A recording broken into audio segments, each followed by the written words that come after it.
আসসালামু আলাইকুম, welcome back to my channel. আশা করি আপনারা সবাই ভালো আছেন। আমিও আলহামদুলিল্লাহ ভালো আছি। আজকে সকালবেলা উঠেই নিচে গেছিলাম, নিচে দিয়ে দেখেই গোলাপ ফুল গাছটায় ফুল ফুটছে। আর এখানে একটা ঝাল গাছ লাগানো হয়েছে, আন্টি লাগাইছে, তো ঝাল গাছে অনেক সুন্দর ফুল আসছে। পরে ছোট বাবুকে এই যে ঘুম পড়ালাম, ও আবার সকাল সকালে ঘুমায় যায়, সকালবেলা উঠেই আবার ঘুমায় যায়। পরে ওর ঘুম পড়ানো শেষে আমি রান্না করতে চলে আসছি। আমার বাসায় একজন আপা আছে, আমি বাচ্চা নিয়ে পারি না, তার জন্য আপা রাখা আছে। উনি আমার বাসার সব প্রায় কাজই আপা করে দিয়ে যায়। এখানে আপা সব কিছু কেটে ধুয়ে গুছাই রাখছে, আমি এসে শুধু রান্না বসাই দেব। আজকে রান্না করব রুই মাছ ভুনা করব। এখানে মশলা দিয়ে কষিয়ে নিলাম, তারপরে টমেটো দিয়ে হালকা একটু পানি দিয়ে একটু কষিয়ে নিলাম। একটু মশলা বেশি কষালে যে কোনো তরকারি খুব ভালো লাগে। তো আমি অনেকক্ষণ কষানোর পরে যে ঝোলের পানি দিয়ে মাছটা তেলে ভেজে নিয়েছিলাম, মাছটা দিয়ে দিছি। এবার এই যে হালকা হালকা একটু ঝোল থাকার পরে নামাই ফেলবো। তারপরে আজকে একটু করব বরবটি ভর্তা করব।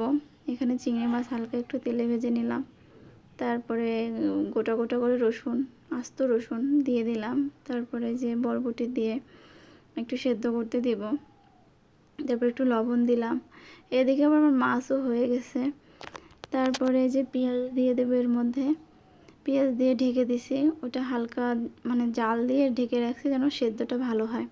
পরে এদিকে আবার রান্না করব মিষ্টি কুমড়া শাক, চিংড়ি মাছ দিয়ে মিষ্টি কুমড়া শাক রান্না করব।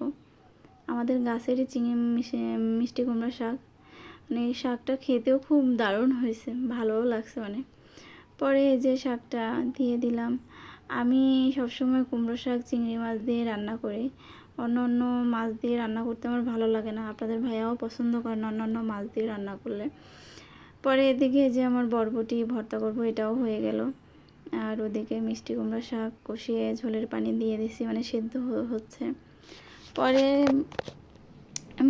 ভর্তাটা বেটে নেব। ব্লেন্ডারে করলেও হতো, কিন্তু ভর্তা সবসময় শিলে বেটে খেতেই ভালো লাগে। ভর্তা শিলে বাটবো তো ভর্তা সুন্দর। তারপরে এখানে শাকও হয়ে গেছে। পরে আপা আর নিয়ে একটু নিচে আসছি। এই যে আপনাদের ভাইয়া এই ড্রামগুলো নিয়ে আসছে বৃষ্টির পানি রাখার জন্য, তাই একটু পরিষ্কার করে রাখলাম। পরে উপরে এসে দেখি যে দুই ভাই বাথরুমে গোসল করতে আসছে। বড় ভাই ছোট ভাইকে গোসল করাই দিয়েছে। কি শান্তি, তাই না? আল্লাহর কাছে দোয়া করি যেন দুই ভাই এমন সুন্দর মিল থাকে সারা জীবন।